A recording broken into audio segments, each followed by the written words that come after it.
ಹಾಕಿದ್ಯಾ ಅದನ್ನಾದ್ರೂ ಒಂದ್ ಚೂರಾದ್ರೂ ಮಾಡ್ತಾಳ? ಅದು ಇಲ್ಲ. ಅಷ್ಟಕ್ಕೂ ತಲೆ ಹಾಕ್ಬೇಕು, ಬೇಗ ಬಾ. ಇವಾಗಲೇ ಹೇಳಿದ್ದೀನಿ ನಾನು.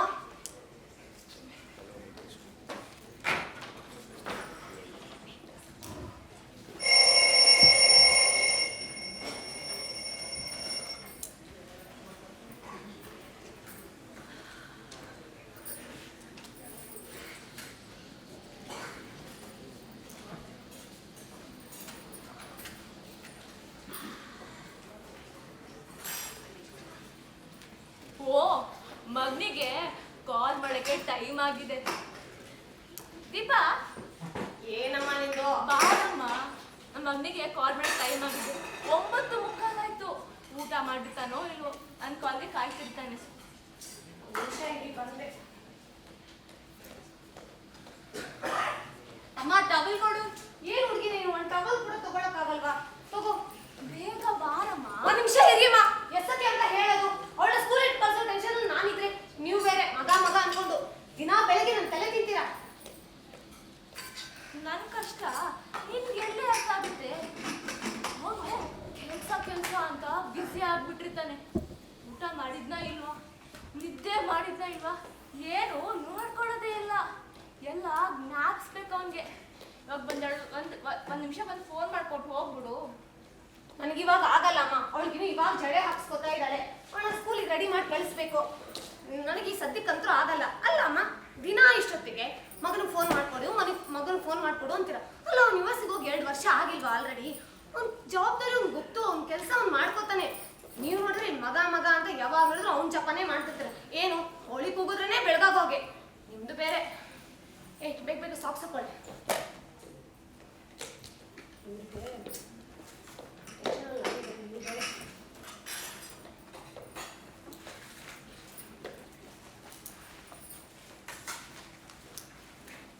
ಇವ್ರ ವಯಸ್ಸಿನವರು ಅರ್ಥ ಮಾಡಿಸೋಷ್ಟ್ರಲ್ಲಿ ಸಾಕ ಹೋಗುತ್ತೆ.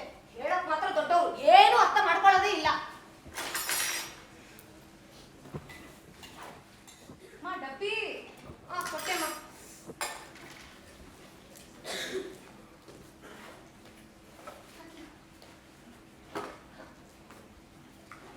ಅಮ್ಮ, ನಾಳೆ ಒಂದು ಗ್ರೂಪ್ ಟೆಸ್ಟ್ ಇದೆ. ಫ್ರೆಂಡ್ ಮನೆ ಗ್ರೂಪ್ ಸ್ಟಡಿಗೆ ಹೋಗ್ತಿದೀನಿ, ಆಯ್ತಾ? ಸ್ವಲ್ಪ ಲೇಟ್ ಆಗತ್ತೆ. ಓ, ವ್ಯಾನ್ ಬಂದಿದೆ. ಬಾಯ್ ಬಾಯ್. ಎಷ್ಟೊತ್ತಿಗೆ ಬರ್ತೀಯ ಕಣೆ? ಐಡಿ ಕಾರ್ಡ್ ತಗೊಂಡ ಸ್ಕೂಲಿಗೆ ಬರ್ತೀಯ ತಾನೆ? ಏನಾದ್ರೂ ಹೇಳೋಷ್ಟ್ರಲ್ಲಿ ಹೊರಟೆ ಹೋಗ್ತಾಳೆ. ಒಂಚೂರಾದ್ರೂ ಮಾತು ಕೇಳಿಸ್ಕೊಳ್ಳಲ್ಲ ಇವಳು. ರೂಮಲ್ಲಿ ಬೇರೆ ಕೆಲಸ ಇದೆ ಇನ್ನು.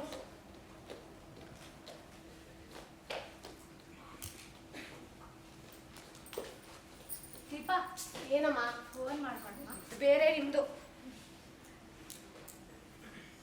ನೀವು ನಿಮ್ಮ ಮಗನ ಜೊತೆ ಮಾತಾಡ್ತೀರಿ, ನಾನು ಒಂಚೂರು ಮಾರ್ಕೆಟ್ಗೆ ಹೋಗ್ಬಿಟ್ಟು ಬರ್ತೀನಿ. ಮನೆ ಕಡೆ ಜೋಪಾನ. ರವಿ, ಮಗನೇ ಹೇಗಿದ್ಯಪ್ಪ? ಊಟ ಎಲ್ಲ ಮಾಡ್ದೆ ತಾನೆ? ಇಲ್ಲಮ್ಮ, ಇನ್ನೂ ಆಗಿಲ್ಲ. ಯಾಕೋ ಕಂದ, ಕೆಲ್ಸ ಅಂತ ಬ್ಯುಸಿ ಆಗ್ಬಿಟ್ರೆ ಊಟ ತಿಂಡಿ ಮಾಡ್ಲಿಲ್ಲ ಅಂದ್ರೆ ಆರೋಗ್ಯ ಹಾಳಾಗತ್ತೆ ಅಷ್ಟೇ. ಆಮೇಲೆ ಓ ಅಮ್ಮ, ನನಗೆ ಇವಾಗ ಒಂದು ಇಂಪಾರ್ಟೆಂಟ್ ಕಾಲ್ ಇದೆ. ಇನ್ನೊಂದು 5 ನಿಮಿಷ ಕಾಲ್ ಅಟೆಂಡ್ ಆಗ್ಬೇಕು. ಏನಾದ್ರೂ ವಿಷಯ ಇದ್ರೆ ಹೇಳಮ್ಮ ಬೇಗ. ನೋಡು, ನೀನು ದಿನ ಕಾಲು ಅಂತ ನನ್ನ ತಲೆ ಮಾಡಿಸ್ಬಿಡ್ತೀಯ. ಊಟ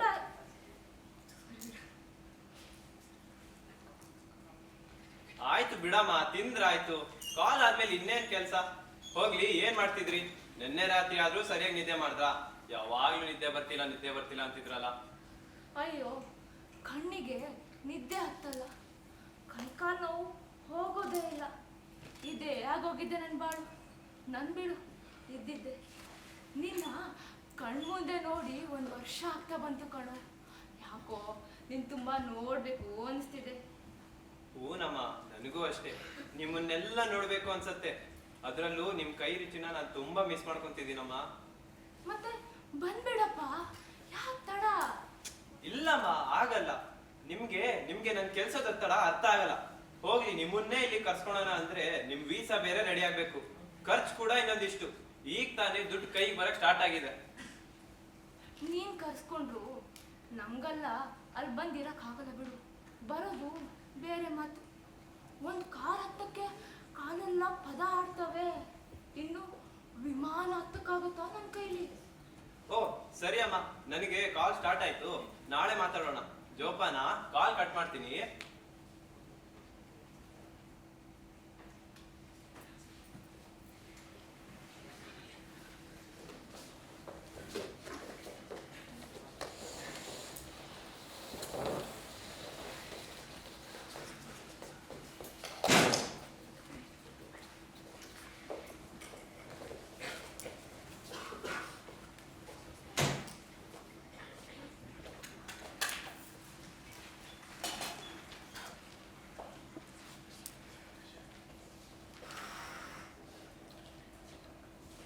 ಅಮ್ಮ ತಗೊಳ್ಳಿ, ಬಿಸಿ ಇದೆ, ಹುಷಾರು. ಅಲ್ಲ, 6:45 ಬಂತು, ಇವಳಿನ್ನೂ ಬಂದೇ ಇಲ್ಲ ಸ್ಕೂಲಿಂದ. ಎಷ್ಟು ಹೊತ್ತಿಗೆ ಬರ್ತಾಳೆ ಅಂತ ನಾನು ಹೇಳಿ ಹೋಗಿದ್ಲಾ? ಇಲ್ಲ ಅಮ್ಮ, ಅವಳು ಏನೋ ಹೇಳೇ ಹೋಗಿಲ್ಲ. ಅಷ್ಟೊತ್ತಿಗೆ ಬರ್ತಾಳೋ ಏನೋ. ಮತ್ತೆ ಬರ್ತಾಳೆ ಬಿಡು, ಯಾಕೆ ಟೆನ್ಷನ್ ಮಾಡ್ಕೋತೀಯ? ಅಲ್ಲ, ಅವಳು ಯಾವತ್ತೂ ಇಷ್ಟೊತ್ತು ಮಾಡಲೇ ಇಲ್ಲ ಅಮ್ಮ, ಅದಕ್ಕೆ ಸ್ವಲ್ಪ ಟೆನ್ಷನ್ ಆಗ್ತಿದೆ. ಒಂದು ಕೆಲಸ ಮಾಡು, ಅವ್ರ ಗೆಳತಿಗೆ ಮನೆಗೆ ಫೋನ್ ಮಾಡಿ ಅಲ್ಲಿ ಬಂದಳ ಅಂತ ಕೇಳು.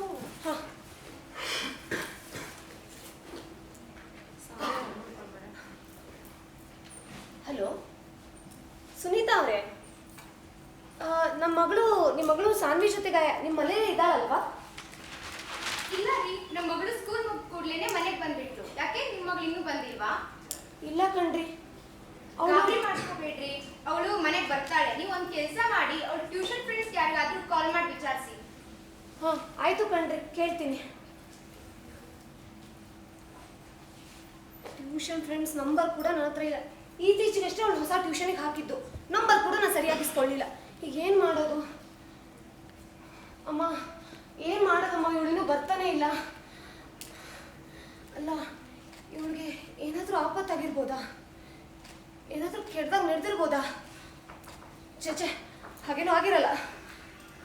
ದೀಪ, ಅಲ್ಲಿ ಗೇಟ್ ಶಬ್ದ ಆಗ್ತದೆ ನೋಡು. ಹೌದಾ? ಅನ್ನು ಎಷ್ಟೊತ್ತಿಗೆ ಮನೆಗೆ ಬರೋದು? ಟೈಮ್ ನೋಡಿದ್ಯಾ ಎಷ್ಟು ಗಂಟೆ ಆಗಿದೆಯಾ ಅಂತ?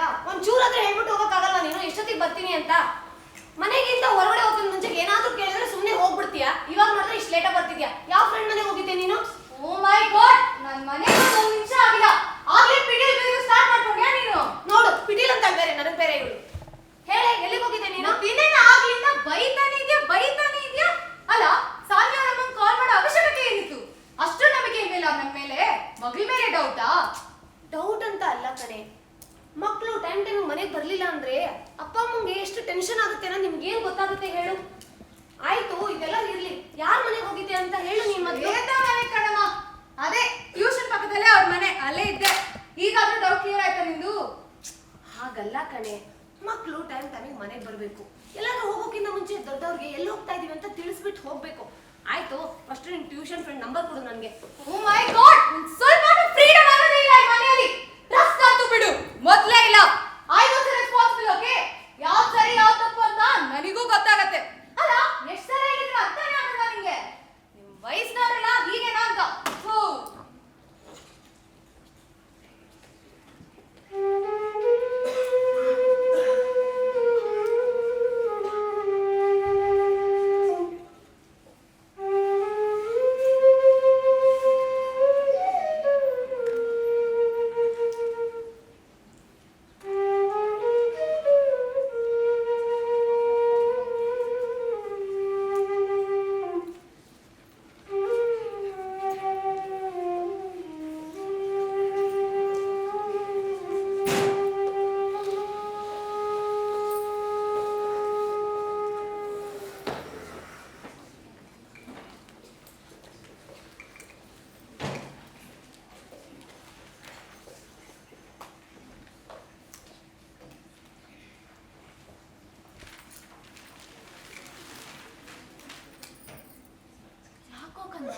ಬೇಜಾರು ಮಾಡ್ಕೊಂಡಿದ್ಯಾ?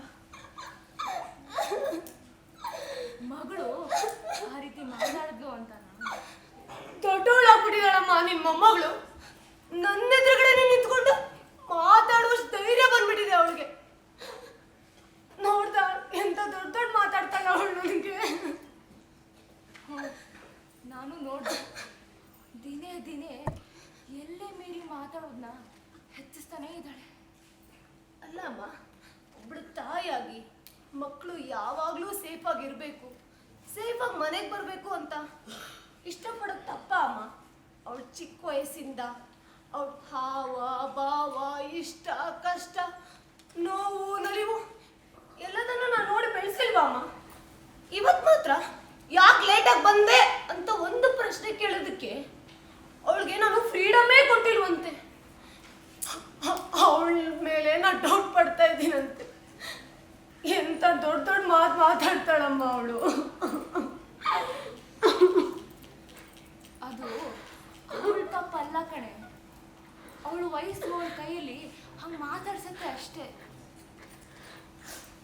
ಅವಳೇನು ನೀನು ನೋವು ಮಾಡಬೇಕು ಅಂತ ಆ ರೀತಿ ಮಾತಾಡಿರಲ್ಲ. ಅವಳಿಗೂ ಅವಳದೇ ಆದ ಒತ್ತಡ ಅಂತ ಇರಲ್ವ? ಬೆಳಿಗ್ಗೆ ಇದ್ರೆ ಸ್ಕೂಲು, ಸಂಜೆ ಟ್ಯೂಷನು. ಪಾಪ ಈಗಿನ್ನು ಜೀವನದಲ್ಲಿ ಅಂಬೆಗಲ್ಲಕ್ಕೆ ಶುರು ಮಾಡಿದ್ದಾಳೆ. ಅವಳಿಗೂ ಸ್ವಲ್ಪ ಸಮಯ ಕೊಡಬೇಕು ಅಲ್ವಾ? ಮನುಷ್ಯ ಅಂದಮೇಲೆ 108 ಸಮಸ್ಯೆ ಬರೋದು ಸಹಜ. ಹಂಗಂತ ಆ ಸಮಸ್ಯೆನೆಲ್ಲ ಇನ್ನೊಬ್ಬರ ಮೇಲೆ ಹೊರೋದು ತಪ್ಪು. ಅದು ಅಲ್ಲದೆ ಮಕ್ಕಳು ಮನೆಗೆ ಬಂದಾಗ ಮೊದಲು ಕಾಣಿಸೋ ವ್ಯಕ್ತಿನೇ ಅಮ್ಮ. ನಾನು ಏನು ಮಾಡಿದ್ರು ಅಮ್ಮ ಸಹಿಸ್ಕೋತಾಳೆ ಅನ್ನೋ ಭಾವನೆ ಬಂದ್ಬಿಟ್ಟಿರುತ್ತೆ. ಅಮ್ಮಂಗೂ ಒಂದು ಹೃದಯ ಅಂತ ಇರುತ್ತೆ. ಆ ಹೃದಯಕ್ಕೆ ನೋವಾಗುತ್ತೆ ಅಂತ ಅವು ಯೋಚನೆ ಮಾಡೋದಿಲ್ಲ.